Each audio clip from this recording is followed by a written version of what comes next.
bwe twogera ku bulumi bw'amagumba oba ennyingo ne twogera ku kuboostinga immune system ne twogera ku kwoza olubuto okujjamu obutwa ne twogera okujjanjaba endwadde nga sukaali ne pressure tugenda kuba wano tufunye chance eyogera ku chia seeds nakolako video nga njogera ku chia seeds video yange eyasookera ddala era baganda baffe bangi nnyo ne beebuuza chia seeds kyeki era zikola zitya video ey'olwaleero egenda kubanga eyogera ku chia seeds tugenda kubanga tuziddamu wabula nga ate bwe tuba nga twogera ku mugejjo mmwe abaagala okwejjako omubiri gukugezeeko owulira oli excessive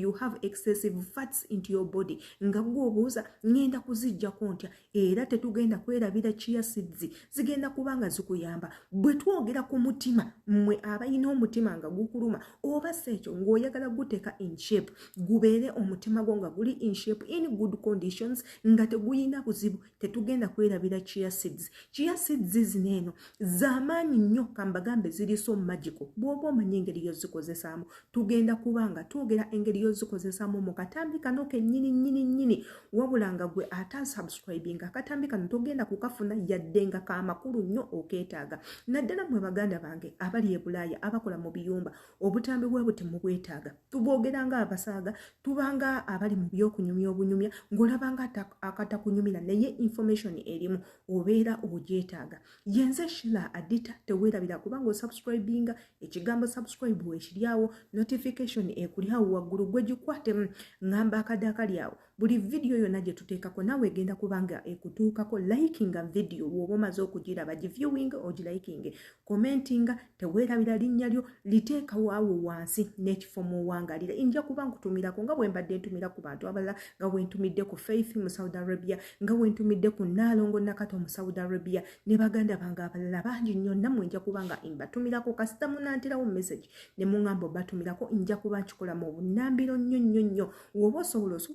okusharengako ku link bannaabala ne bajja ne babeera nga batwegattako olunaku olwaleero tugenda kuba nga twogera ku chia seeds mu abatazimanyi ze zino ensigo zentadde wano ku screen bwe zityo bwe zifaanana era nga nsuubira abantu bangi nnyo oba baganda bange bangi nnyo abali e Bulaaya ensigo zino muziraba mu nnyumba z'abakama bammwe babeera nazo naye nga gwe tomanyi mugaso gwazo ate bakama bammwe abamu nozikweka bazikweka kubanga lineeno ddagala embaddiramu nozikweka bazikweka kubanga lineeno ddagala ogenda kulikozesa otya kibeera kirungi nnyo mu wiiki n'onywamu glaasi ya chia seed emu egenda kubanga ekuyamba chia seeds erimu ebirimu nutrients ez'amaanyi omuli fiber omuli calcium mulimu ebintu bingi nnyo ebikola ku mubiri gw'omuntu eri gwe alina amagumba nga gakuluma osobola otabulayo glaasi ya chia seed emu n'obeera ng'oginywa n'otereera eri mmwe abalina constipation olubuto lwesiba terutambula bulungi kwata chia seeds ejjiiko yo emu enene giteeke mu glaasi y'amazzi teekamu otuzito otuguguma oteekemu otuniimu two ogiteekawo okumala eddakiika 5 then bw'omala nywa munnange agenda kuyambako okuba olubuto okutabula ekyenda ekyo okulaba nti kifulumya obukyafu obwo obubi ogenda kuddukanamu katono nnyo ekyenda kyete jjukira ebyenda bimanyi okwesiba nga bisinziira ku environment oba emmere endala gy'olya oba sekyo osobola kuba n'ekirwadde era nga kikuleetera okuba nga kikwata bawel lyo okuba nga tefuluma wabula nga ate bwe twogera kummwe abaagala okusala omugejjo chia seeds ono omutabula otya ogenda kukwata glaasi yo ennungi obulungi ennene okwate chia seeds ekibatu kimu bwoti mu ngalo teeka mu mazzi ago ogateekaawo for 5 minutes teekamu cinnamon ntegeeza cinnamon powder mmwe abamumanyi budalasini oyo omuse teekamu ejjiiko y'emu kamuliramu lemoni teekamu omubisi hani munnange obitabule wamu obiteekawo mu ddakiika 5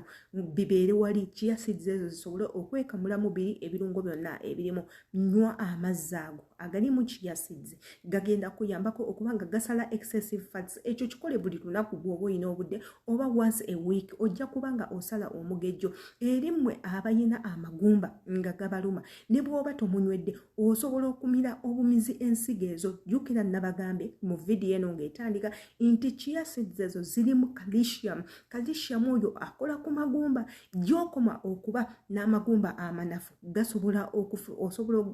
okuvaamu obulwadde obulwadde n'ofuna bone cancer n'ofuna amagumba nga gali just weak n'ofuna ne low bone marrow olw'okuba nga amagumba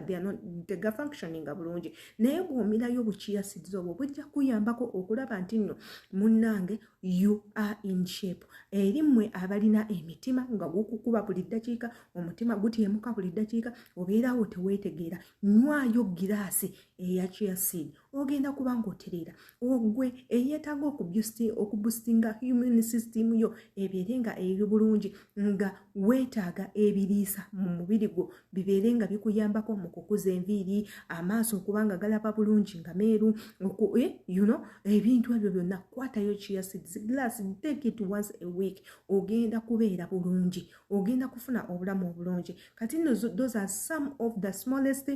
benefits of chia seeds. Naye nga chia seeds ono alina emigaso mingi nnyo mu mubiri gw'omuntu, mingi nnyo. Osobola okukozesa essimu yo n'ogenda ku Google n'oteekamu n'osaakinga ku benefits of chia seeds, bagenda kuba nga bazikuleetera ozettanire otandike okuba nga ozikozesa. Vidiyo eno bw'ogisanga nga y'amakulu, nkusaba obeere nga osubscribinga bulungi nnyo, ate era ogilayikingeko, okommentingeko, teweerabira kukwata ku notification bell.